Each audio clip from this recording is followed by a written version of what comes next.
दिल्ली के अंदर सर्दियों में प्रदूषण के स्तर को नियंत्रित करने के लिए दिल्ली सरकार आज से अपना युद्ध प्रदूषण के विरुद्ध अभियान की शुरुआत कर रही है। इस साल जो ये अभियान चलेगा उसके लिए जो थीम डिसाइड किया है हम लोगों ने, इस बार की जो थीम है मिलकर चलें प्रदूषण से लड़ें। ऐसी स्थितियों के लिए हमने पिछली बार 14 सूत्री विंटर एक्शन प्लान बनाया था। इस बार हमने 14 की जगह 21 सूत्री 21 पॉइंट एक्शन प्लान बनाया है। उसमें जो पहला है तो पहली बार दिल्ली के अंदर हॉट स्पॉट की ड्रोन द्वारा मॉनिटरिंग का निर्णय सरकार ने लिया है। दूसरा जो हमने विंटर एक्शन प्लान में जो निर्णय लिया है वो है इसको रोकने के लिए स्पेशल टास्क फोर्स का गठन। तीसरा जो विंटर एक्शन प्लान का हमारा पॉइंट है वो जो डस्ट पोल्यूशन है उसको नियंत्रित करने के लिए 7 अक्टूबर से एंटी डस्ट कैंपेन दिल्ली के अंदर शुरू किया जाएगा। 500 मीटर के ऊपर के निर्माण जो साइट्स हैं उनको पोर्टल में पंजीकृत करने का निर्देश दिया गया है। सभी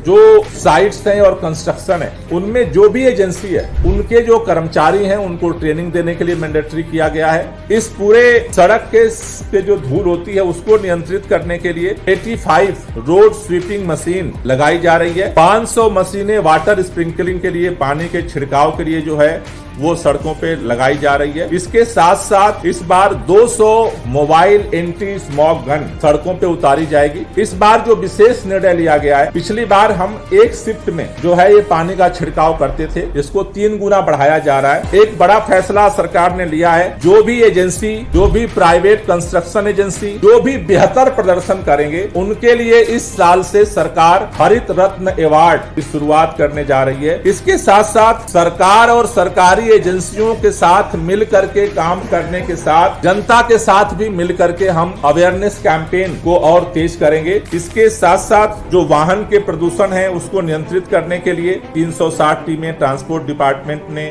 पीयूसी चेक करने के लिए बना लिया है। जो भीड़ भाड़ वाले इलाके हैं उसमें 134 सड़कों की पहचान, जहां पे जाम लगती है उसको ट्रैफिक पुलिस ने उस पे कार्रवाई करने के लिए टीमों का गठन किया है। साथ ही साथ दिल्ली के अंदर पिछले साल की तरह ही पराली को नियंत्रित करने के लिए बायो डिकम्पोजर का छिड़काव किया जाएगा। इन सारे अभियानों को नियंत्रित करने के लिए जैसा हम हर साल शुरू करते हैं ग्रीन वार रूम और ग्रीन दिल्ली ऐप, इन दोनों को हम लॉन्च करेंगे। इसी तरह से औद्योगिक प्रदूषण को नियंत्रित करने के लिए जो 58 टीमों का गठन किया गया है जो सारे औद्योगिक क्षेत्र में मॉनिटरिंग करेंगी और उस प्रदूषण को नियंत्रित करने के लिए भी आगे बढ़ेंगी। और इस साल जो 64 लाख पेड़ पौधे लगाने का लक्ष्य है उसको हम और तेज करने की तरफ बढ़ रहे हैं। रियल टाइम सोर्स अफोर्समेंट स्टडी, पिछली बार इसको लेकर के काफी डिस्कशन हुआ था, तो अभी सरकार ने यह निर्णय लिया है और हमने निर्देश दिया है कि इसको डीपीसीसी की निगरानी में ही इसको संचालित किया जाएगा। ई वेस्ट इको पार्क के निर्माण के लिए